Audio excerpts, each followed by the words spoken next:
What's up, everyone? This is DYANAROZAY. Welcome to my channel. You saw the thumbnail, so you know exactly why you're here. I bring a unique commentary to your favorite reality TV shows and whatever is happening on social media, whatever is popping on social media. You guys already know what to do. Hit the like, subscribe, and your notification bell because that is how others find me. Also, guys, I appreciate every single one of you for rocking with me, okay? So let's get started. I have a few stories for you guys today, so I don't want to waste your time. I want to jump right into it.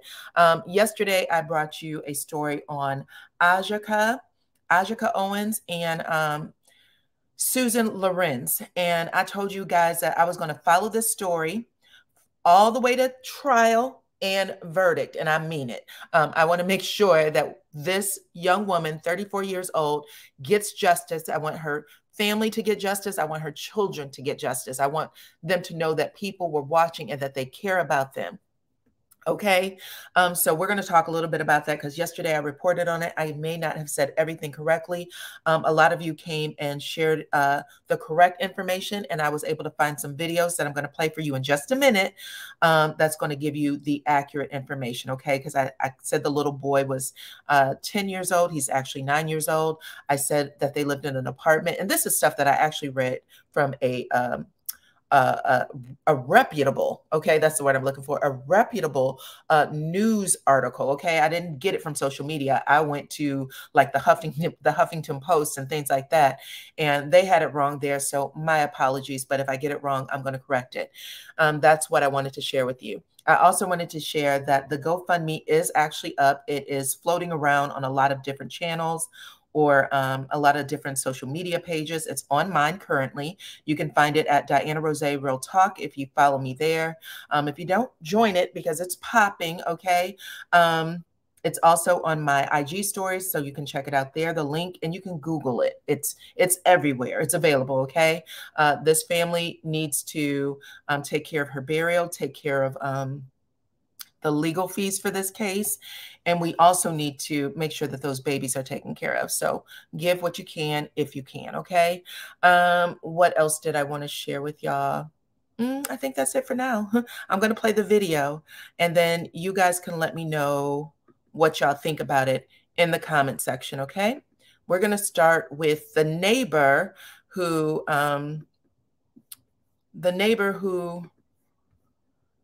lives right across the street, okay? Right across the street from Susan Lorenz and what happened there. So she's basically detailing what happened when the kids came to her house to let them know that their mother had been hurt with a G, okay? I'm being careful of what I say because yesterday I was saying all the words and I got hit by YouTube. They didn't really let my video do what it was supposed to do. So I want to make sure that this reaches as many people as possible. So I am, you know, I am censoring myself. So here we go. Let's play this video. Ran to my house, banging on the door, asking for us to call the police that their mother was shot.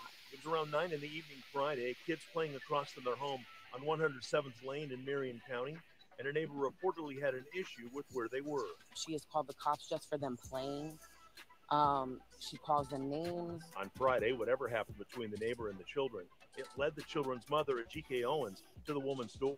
Also elevating the stress of the moment, items reportedly thrown at the kids, skates, according to the sheriff. It was a pair of skates that was thrown at the children. A family friend says Owens was going to retrieve an iPad left behind by one of the kids. The mother went to get the iPad and you shoot her? Who does that? Charge her. You know who did it. Charge her. I wish our shooter would have called us instead of taking actions into her own hands. The sheriff adding they have more investigative work to do. What we have to rule out is whether this deadly force was justified or not before we can even make the arrest. My daughter, my grandchildren's mother, was shot and killed with her 9-year-old son standing next to her. She had no weapon. She posed no imminent threat to anyone.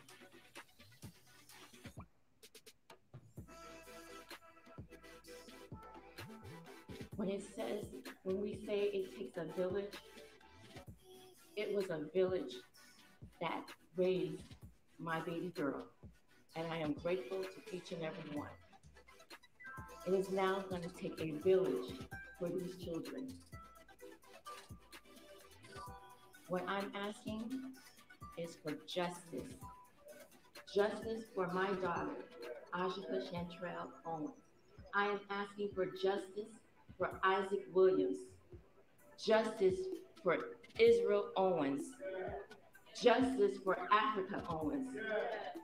Justice for Titus Owens. Justice for your family, for your children, for your loved ones. Justice. Okay, so I wanted to play that video for you guys.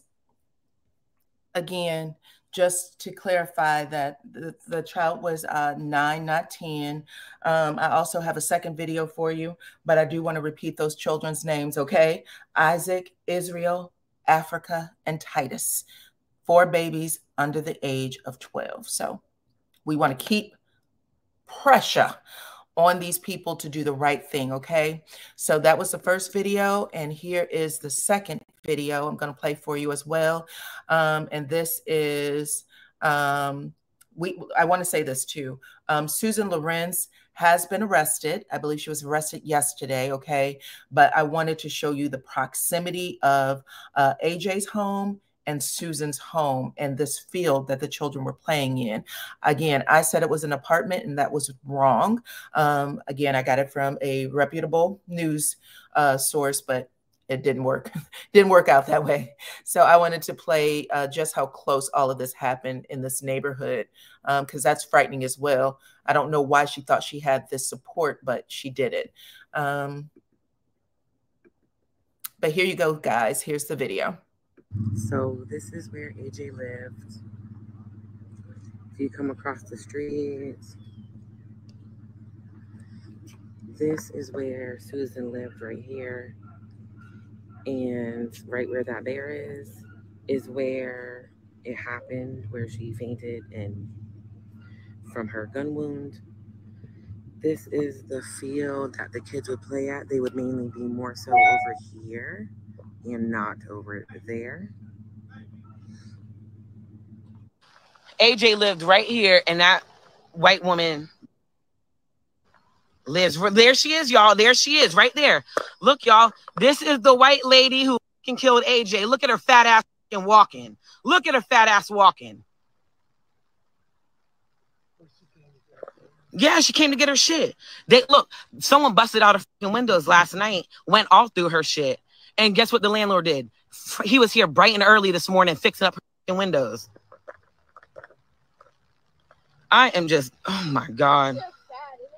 Look, they got that lady. They got that lady. She's not even in jail. She lives right here. They got the cops escorting her safely to her house while she goes gets her belongings.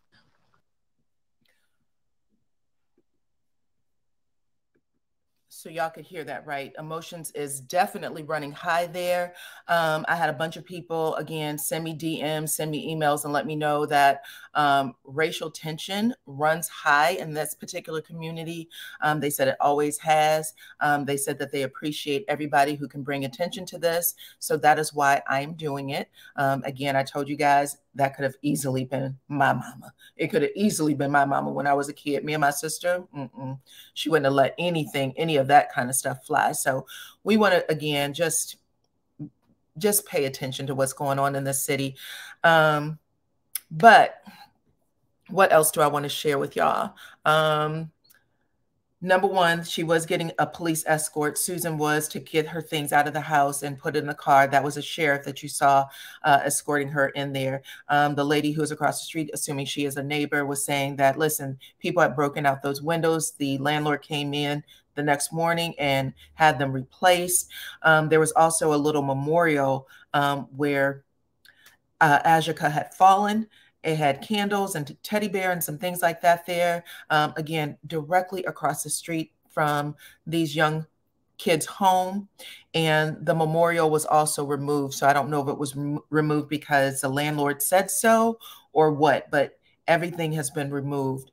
And so that's heartbreaking as well. We can't forget. We cannot forget what happened, and we're going to talk about it. Again, y'all can find the GoFundMe on any site at this point. Google it if you need to, or you can find it on my social media platforms. Let's get into this next story, you guys. I want to bring a picture up real fast. So hold on one second while I grab this photo, if y'all don't mind. It looks like Eva, Marcel's husband, has gotten into a little bit of trouble. You guys, he was caught drinking and driving. And that's really messed up. That is really messed up. So I'm going to read you that article in just a second. Let me come back over here and get my picture up for y'all. But yeah, he was caught drinking and driving. You know, he said that he didn't want to move forward with the divorce. Eva filed, and he's saying that he wanted to get his wife back, but looks like he is experiencing a little bit of he's a lawyer too, so him being caught drinking and driving is not the best. Here we go, Eva and her hubby right there. So let me read you this story real quick, what we see up here. Sorry about that.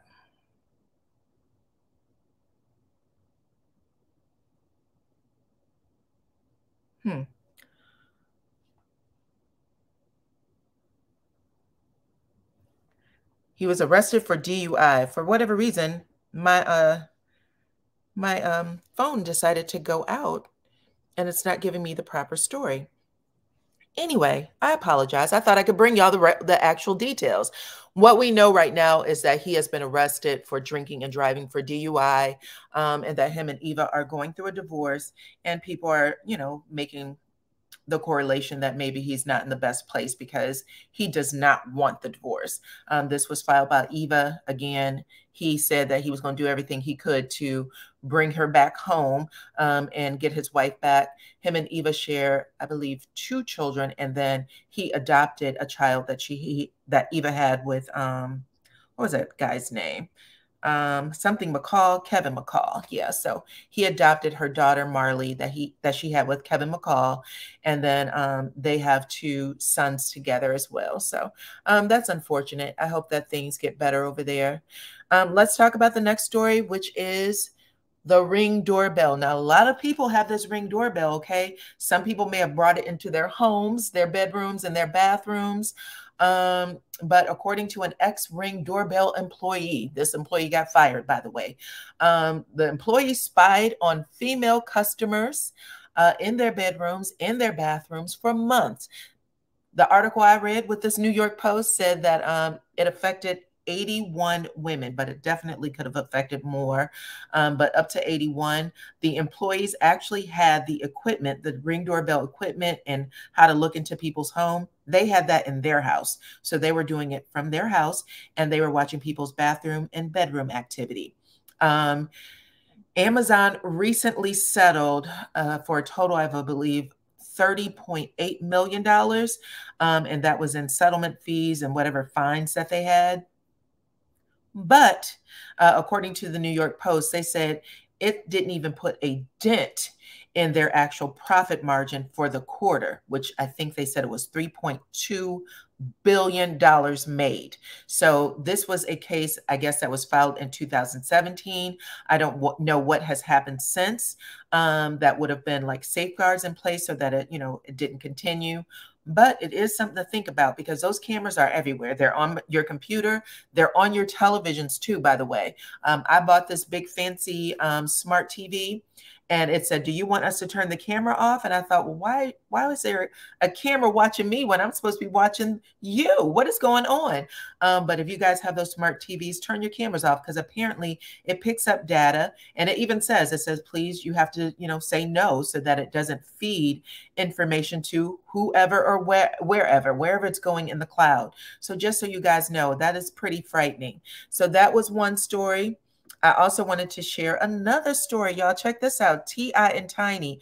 I don't know if y'all remember, but back in 2021, T.I. and Tiny was taken to court by a woman named Sabrina Peterson, I believe. Yes, Sabrina Peterson. And Sabrina accused T.I. of putting a bang bang to her temple and threatening her.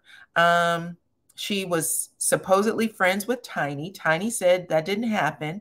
And then she also accused this couple of taking people home, women home from the club, putting things in their drinks, and then having their way with them. And then after she made that claim, a lot of women came and tied their name to lawsuits saying, well, this happened to me, this happened to me, this happened to me. Of course, T.I. and Tiny denied it. Y'all may remember Shakana, I believe her name was Shakana, a good friend of Tiny's at the time. They're no longer friends, but she came out and said some stuff like, oh, she's just mad because they didn't do it to her. And it got really ugly. But anyways, they have since parted ways with Shakana. Shakana has come out and said, listen, the only reason why I told y'all that is because Tiny was sitting beside me saying to tell y'all that. But it is definitely already a legal issue. They lost their TV show on VH1, if you guys remember. As of Monday, though, you guys, a appeals court in California has dismissed some of the claims made by Sabrina Peterson. So a lot of the other claims by the other women are still standing. But in this court, they said they have dismissed the claims for trade libel, intentional infliction of emotional distress, deliberate and negligent interference with a prospective economic gain. They said those are all bye-bye. And not only are they all bye-bye, but they also said that this woman, Sabrina Peterson, is responsible for paying the couple's fees and costs that was incurred during trial. So those things that were dismissed, you're going to have to pay for all of those legal fees. Y'all let me know what y'all think about all of that in the comments, okay? T.I. and Tiny seem to still be doing okay. It hasn't stopped their bag completely, but it was a crazy thing to have over their head. Y'all remember somebody else was accused of having a dungeon where things like that happen, right? Which, you know, came out, said was not true, but these people are all friends. And I'm kind of curious, like, oh, it's crazy that that issue would come up a second time years later. So y'all let me know what y'all think about it. Now, let's get to the next story. This is Melody Cherie and Kiki. You see her in the background. They were filming last night, and they seem to have been in really good spirits too, because they were laughing and joking. Melody actually said that she felt good.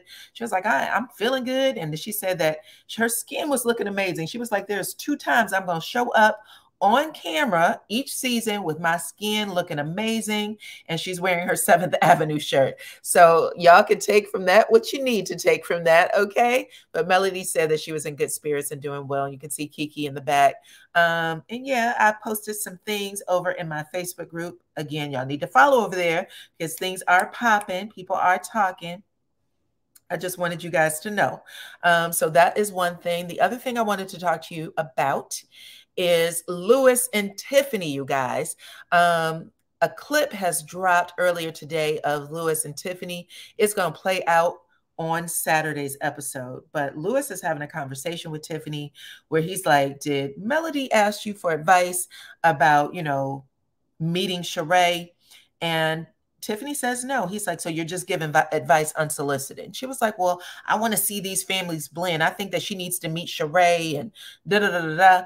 Anyways, Louis ends this conversation with, you don't get me into any shit, okay? He said, don't you get me into any shit, okay? And I was like, yeah, men who are with women who, you know, might talk a lot and be like, listen, this is what happened to me. I need you to go check so-and-so. That's a conversation. That's a real conversation that people are going to have, okay? So it's been debated for the last week, actually before the last week. When we first heard about it, it was debated. Did Martell have a right to get in Tiffany's face? Did Tiffany have a right to say what she said to Sheree? These are conversations that all of us have been having, but at the end of the day, it was Louis who put the fine point on it and saying, listen, I am going to check them because as a man of this house, my job is to make sure that everybody in this house is cool and the house is cool. So my kids, my wife, the house, that is what I'm responsible for. So I'm definitely going to say some things to them. However, Tiffany, You aren't supposed to just willy-nilly put me in some okay?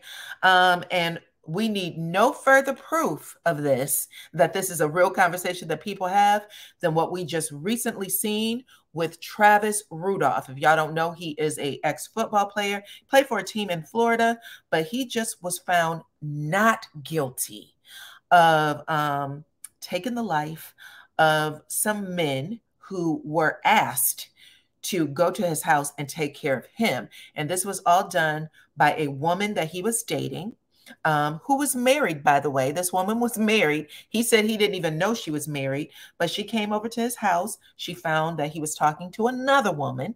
I guess she felt like he was cheating on her, and she got bout it with him, you know, got a little handsy, was going out the door. And when she left, she called her brother and said, listen, this man did X, Y, and Z to me. I'm going to need you to go take care of it. But she actually used the word, I'm going to need you to shoot up his ish. Okay. Anyways, the brother did. He decided to get 3 of his friends. They all went to this man's house, to Travis's house, with G's on their person to take care of him. This is in Florida, by the way. So it's interesting that Travis had to stand trial with these stand your ground rules, because these men showed up on his property with, you know, firearms, and they had plans. And he said, not today. I have plans as well, and that's to see tomorrow. So I'm going to do what I have to do, including running after you guys up the street, ran them to their car and all the way down the road. Okay. Unfortunately, like I said, one person did not get a chance to wake up the next day. However, the reason all this went down is because this woman, the sister, put her brother and his friends in some ish. So I wanted to point that out, and you guys can let me know what y'all think about all of it in the comment section, okay? Now let's move on to RHOA. This is another RHOA. Eva used to be a part of that franchise, right? So if you guys did not know, the ratings were real low Memorial Day weekend. I think it was like 657,000. It ended up shooting back up to like 802,000, which is significant. But when it had that drop, people were under the impression that they needed to cut the fat. They need to trim the fat. Candy's out of here, and Kenya are out of here. They're going to be off the show for next season. And people started asking questions, especially since Marlo is doing a whole lot by saying that Candy is not a good person. She never, you know, sent condolences for my nephew who used to work for her. Candy has since come out and said, my nephew never worked for you. I mean, your nephew never worked for me. Excuse me.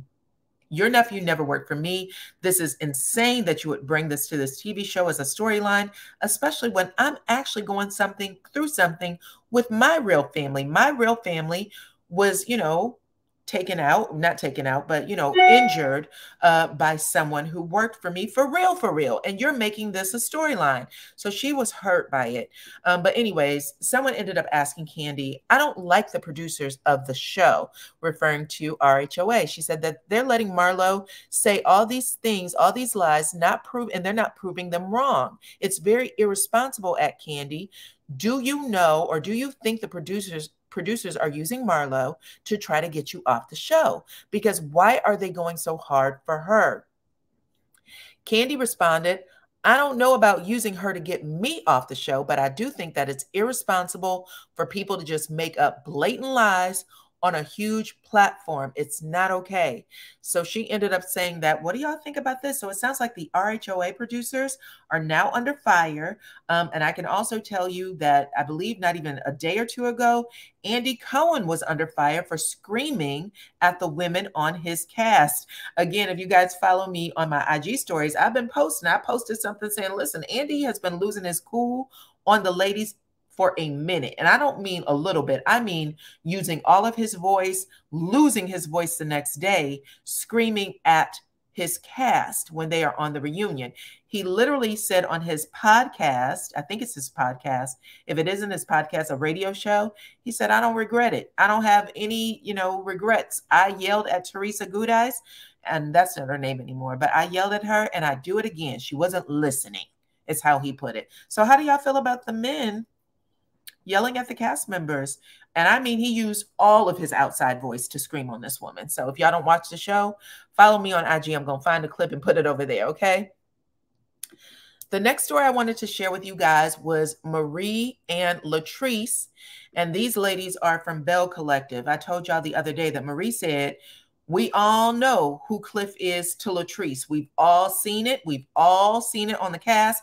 And the only reason why you guys didn't get this story in season 1 is because they were focused on the women and our relationships and things that was going on between us. But she definitely has a wild husband, okay? So she says this is so childish to encourage your youth to focus on material things. It's common sense. You have to have a house and a car. Those things don't define happiness. What happened to building an empire and creating generational wealth? Stop the cap. Don't nothing move until Cliff says so. So it sounds like Marie is basically saying, you ain't the breadwinner over there. It's Cliff. That's number 1. Number 2, stop trying to show off all these material things. That's nothing to look up forward to, especially if you got a husband like Cliff. Stop encouraging the youth to get themselves into bad situations. That's how I read it. But Latrice hit back. She said, listen, from the SBA to the IRS to my accountant, my coins, my assets are all verifiable. Like what I have, what I drive, what I own belong to me, paid by me. And you shouldn't even be worried about that anyway. Then you guys, it turns out that Ashley Silva jumps in it, okay? Ashley Silva from Love and Marriage DC. She said, y'all got to stop throwing this abusive husband title on people. Then she said, but last time I stuck up for someone who had that title and an alcoholic, they ain't do nothing but go into interviews and talk ish about me. Latrice hearted that comment, y'all. What is going on? Now, I told you guys a couple of months back when the show was on, because I do like me some Love and Marriage DC. I think that that show is popping. But I told you guys that the way things ended on the show with Ashley Silva getting into it with her good friend, because Irena and her are supposed to be good friends. But I was like, I'm not sure if she liked the way she was portrayed. And I'm not sure if she was coming back because she had made this cryptic post on her IG. Anyways, sounds like she is coming back. So then I thought maybe it was Joy and Clifton because they also didn't like the way they were portrayed. And it sounds like they coming back too. So now I'm feeling like the person who's rumored not to be returning might be Jamie and Irena, but this isn't, I have not verified this, but they are good for this show. I hope that this is not the case. I really do. But y'all can let me know what y'all think in the comments, okay? Let me know what y'all think about all this in the comments. What do y'all think about Ashley basically popping off and saying, listen, listen, they ain't do nothing but go into interviews and talk bad about me. And we have not seen Irena and Ashley Silva together since they wrapped filming, okay? They haven't been to their birthday parties, to none of the big events. And y'all know, if you don't know, Jamie throws a lot of events. And I've seen Joy and Clifton at all of them. They seem to be having a great time. So these two are now the new friend couples. And it looks like Ashley and her husband, Quicksilver, are no longer a part of that group. But y'all let me know what y'all think in the comments, okay? I love you guys. Talk to me. Like the video, subscribe to my channel, hit your notification bell, and I will see you all on the next one.